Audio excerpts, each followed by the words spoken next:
Olá, meus irmãos, Deus os abençoe, no precioso nome de nosso Senhor Jesus Cristo. Para mim é um grande privilégio, uma grande honra quando chega essa hora para a nossa conversa. E hoje eu quero continuar meditando no livro de Juízes, capítulo 6, na vida de Gideão, que para nós é algo muito importante nessa hora, porque o mistério que Deus tinha na parte de trás de sua mente, aquele grande segredo que ele nunca tinha revelado aos profetas do Antigo Testamento, mas foi revelado aos apóstolos e profetas do Novo Testamento, esse grande mistério de Deus em Cristo, depois Cristo na igreja, que tem sido revelado para nós através da mensagem do profeta. Veja, nós estamos aqui supostos a receber a plenitude da divindade corporalmente, de acordo com a profecia. E nós temos isso exemplificado na vida de Gideão, porque Gideão teve a graça de ter a revelação pessoal de Deus em carne humana. Deus apareceu para ele em forma de um homem, logo após a saída do profeta. Veja, Juízes 6, do verso 7 a 10, nós temos a pregação do profeta. Não temos o nome, não temos a cidade de onde ele veio, nem sua genealogia. O que sabemos é que era um profeta escriturístico, porque levou o povo de volta à fé original, levando-os ao primeiro êxodo, quando Deus tirou o povo do Egito pela mão de Moisés, vindicado por um pilar de fogo. Logo depois, Moisés deixou a palavra escrita e o povo deveria seguir o que estava escrito na lei de Moisés. Veja, o anjo disse a Josué, logo depois que Moisés havia partido: então somente tenhas o cuidado de fazer conforme a tudo que está escrito no livro. Não te desvies nem para a esquerda, nem para a direita. Persiste em ler, medita nele dia e noite, e tenhas cuidado de fazer de acordo com o que está escrito. E dessa forma, ninguém poderá prevalecer nem parar diante de ti. Essa mesma comissão nos foi dada aqui no tempo do fim, através da mensagem do profeta. E Gideão estava se deparando com a mesma comissão. O anjo veio a ele em forma de um homem, e o anjo o chamou de varão valoroso, e o anjo disse que Deus era com ele. Mas seus olhos estavam fechados. Então Deus levantou, ou tirou o véu dos seus olhos, para revelar a ele que Deus estava encarnado. Esse é o grande mistério do sétimo selo para nós aqui no tempo do fim. É isso que as 7 vozes misteriosas dos 7 trovões de Apocalipse 10 estão revelando. Veja, Deus encarnado, Deus em carne humana, na forma de um profeta. Por isso que Paulo se refere em Efésios 5 dizendo: grande é esse mistério, 2 numa carne, digo porém de Cristo e a igreja. Então ali estava Gideão, no que a gente chama de a terceira etapa, na revelação de Deus em carne humana. E logo então, Deus lhe dá um sinal escriturístico, quando ele traz a sua oferta, coloca sobre a penha, e o anjo toca com a ponta do cajado, sobe fogo da penha e consome o sacrifício. Porque o princípio era, o Deus que respondesse com fogo, esse era Deus. E Deus aceitou o sacrifício e consumiu o sacrifício. Então Gideão teve a convicção, ele recebeu a fé que ele precisava. Deus então provou sua palavra. Deus confirmou a escritura bem diante dos seus olhos. Logo então, nós temos Gideão recebendo a plenitude do Espírito Santo, porque a Bíblia fala em Juízes 6, verso 34. Então o Espírito do Senhor revestiu a Gideão. Veja, então ali estava agora Deus encarnado, não mais na forma de um homem, mas na própria pessoa de Gideão. Primeiro, Deus provou que ele era o mesmo ontem, hoje e eternamente. Deus tirou o véu da frente dos seus olhos. Então depois, esse mesmo Deus que tinha se revelado a ele, agora estava encarnado em Gideão. Por isso nós vamos ver que quando Gideão comissiona o seu exército, 300 valentes, Gideão lhes disse que quando eles atacassem o inimigo, eles deveriam dizer: espada do Senhor e espada de Gideão, porque era Deus em carne humana, era Deus dentro de Gideão. Então Gideão, ele estava convencido de que Deus estava, o que Deus tinha se manifestado a ele, porque Deus queria convencê-lo, Deus queria colocar fé em seu coração, mas Deus queria agora revesti-lo, veja, da presença gloriosa do Espírito Santo. Mas depois de ser revestido, Gideão estava preocupado. Por isso pregou um profeta uma preciosa mensagem intitulada Convencidos e então preocupados. Se nós estamos convencidos da aparição de Deus em carne humana, no ministério do Filho do Homem, através do anjo de Malaquias 4, se nós estamos convencidos de sua segunda vinda, porque Jesus havia dito, como foi nos dias de Noé, assim será na vinda do Filho do Homem. Depois ele disse, como foi nos dias de Ló, assim será na vinda do Filho do Homem, os sinais de sua segunda vinda. Porque em Mateus 24, os discípulos lhe fizeram 3 perguntas no versículo 1. Que sinal haverá de tua vinda? E do fim do mundo? E quando não ficará pedra sobre pedra? Então, quando ele foi dar o sinal de sua vinda, ele disse, como foi nos dias de Ló. Então veja, lá estava um homem em forma corpórea, não era um espírito, era um homem, porque comeu pão com manteiga. Abraão lavou os seus pés e ele comeu o novilho cevado. Não era uma aparição espiritual apenas, era uma teofania, era a encarnação. E veja que a resposta que Jesus estava dando era com relação ao sinal da sua vinda. Por isso o profeta prega a mensagem, Cristo é o mistério de Deus revelado. E ele mostra que o 7º selo está no mistério tríplice. Primeiro, Deus em Cristo. Segundo, Cristo na igreja. Terceiro, marido e mulher no reino restaurado. Veja, mas também temos o mesmo Senhor descerá do céu com alarido, voz de arcanjo e a trombeta de Deus. Tudo isso formando o mistério do 7º selo. E foi isso que as 7 vozes de Apocalipse 10 revelaram nos dias da voz do 7º anjo. Então esse 7º selo, que em Apocalipse 8 foi um silêncio no céu, está nas vidas das pessoas no Velho Testamento, nos símbolos e por toda a Escritura, de acordo com Apocalipse 10. Nos dias da voz do 7º anjo, quando tocar a sua trombeta, se cumprirá o segredo de Deus, como anunciou aos seus servos, os profetas. Veja o plural, os profetas. Então está por toda a Bíblia, na vida das pessoas e nos símbolos, o mistério escondido de como Jesus viria. Então Gideão agora, veja, cheio do Espírito Santo, Deus então quis provar a sua palavra para Gideão, porque Gideão estava preocupado agora, convencido, então preocupado. Então Deus passa a revelar, através da vida de Gideão, o tipo de crente que estaria aqui no tempo do fim, continuando a mensagem do profeta. Depois que o profeta sai de cena, a que tipo de homem Deus se manifestaria? Primeiro, vimos que Gideão era um homem escriturístico.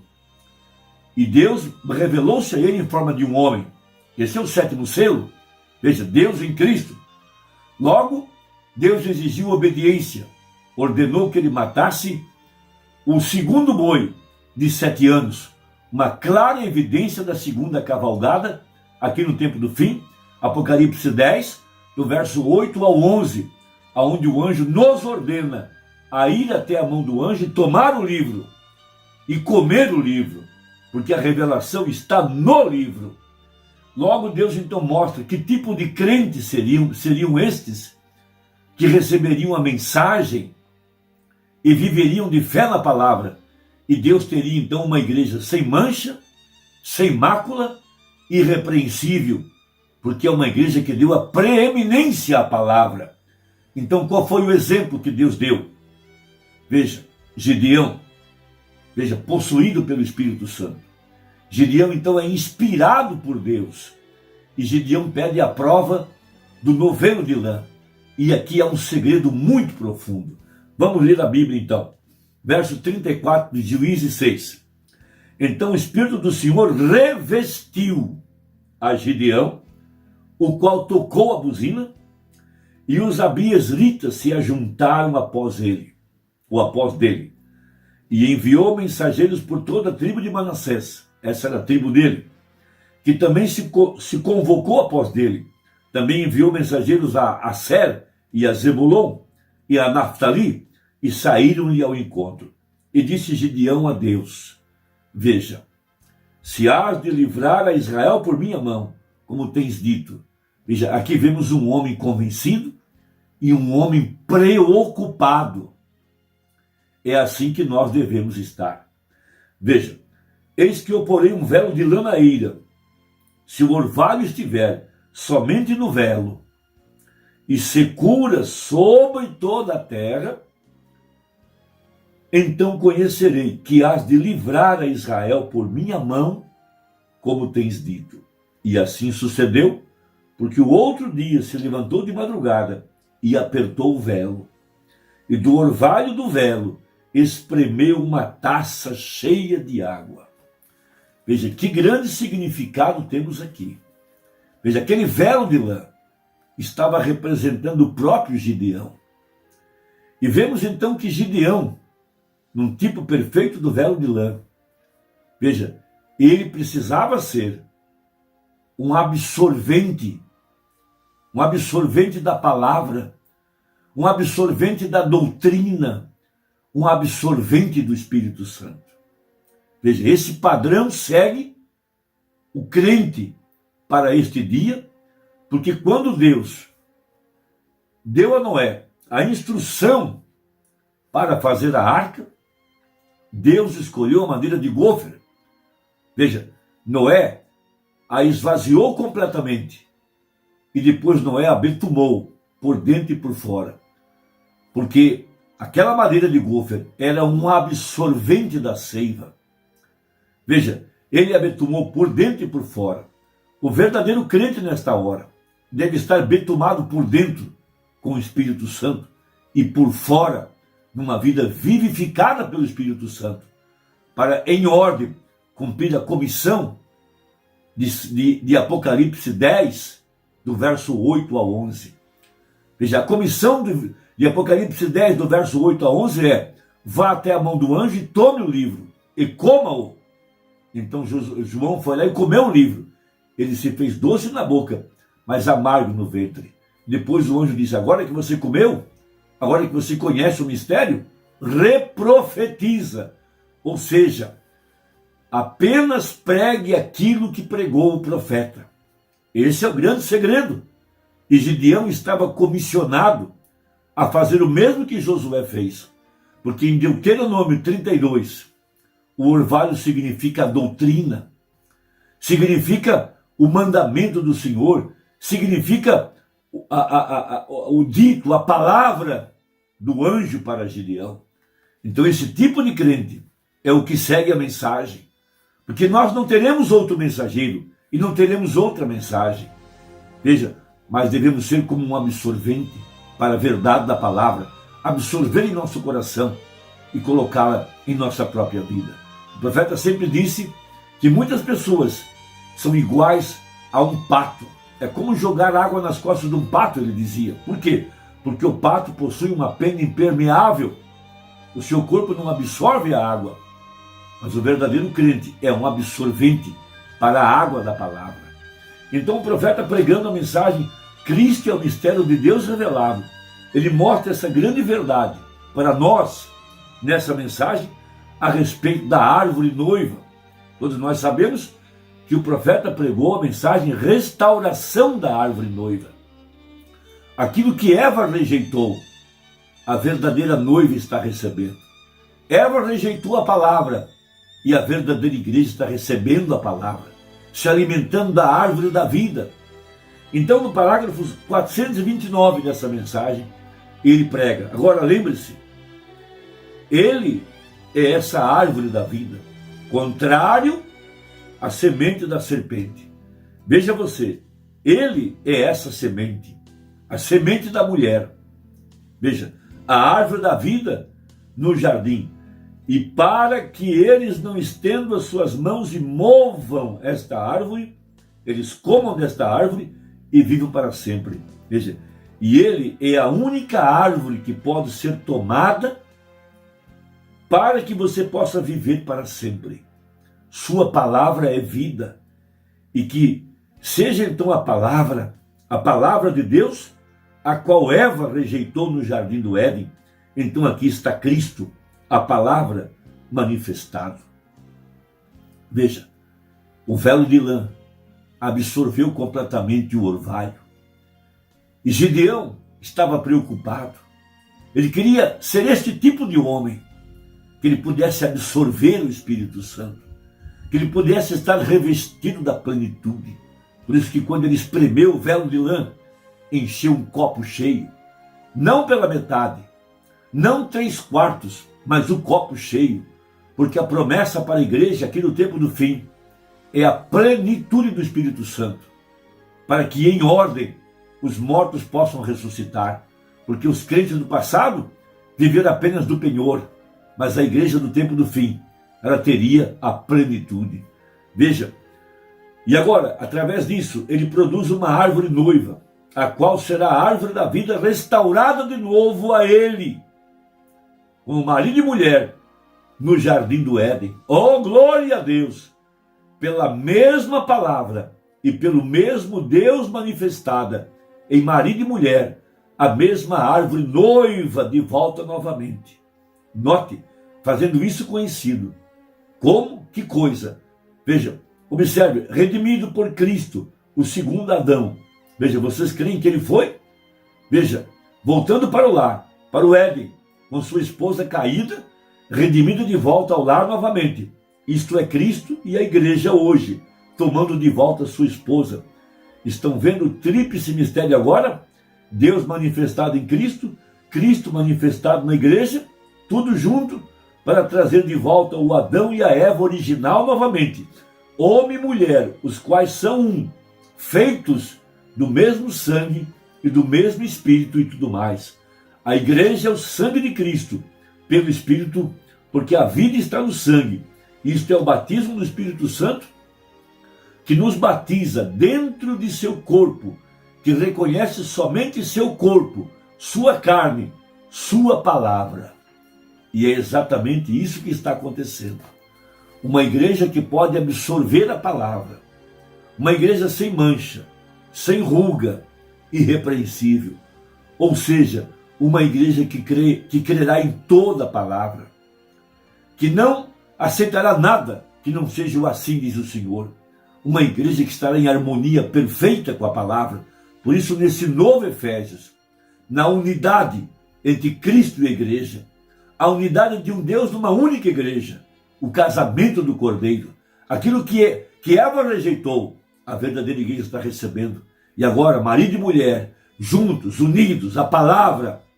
Por isso, em São João 17, Jesus orou para que sejam um como nós somos um. Como isso será feito? Eu não sei. Mas é uma igreja predestinada para estar aqui no tempo do fim. Veja, de pé, imaculada, irrepreensível. E ela é eleita e predestinada para isso. Irmão, Deus te abençoe. Eu espero que isso ajude e que possa contribuir com a sua fé. Deixa aí o seu comentário e até a próxima, se Deus quiser, no nome de Jesus. Amém.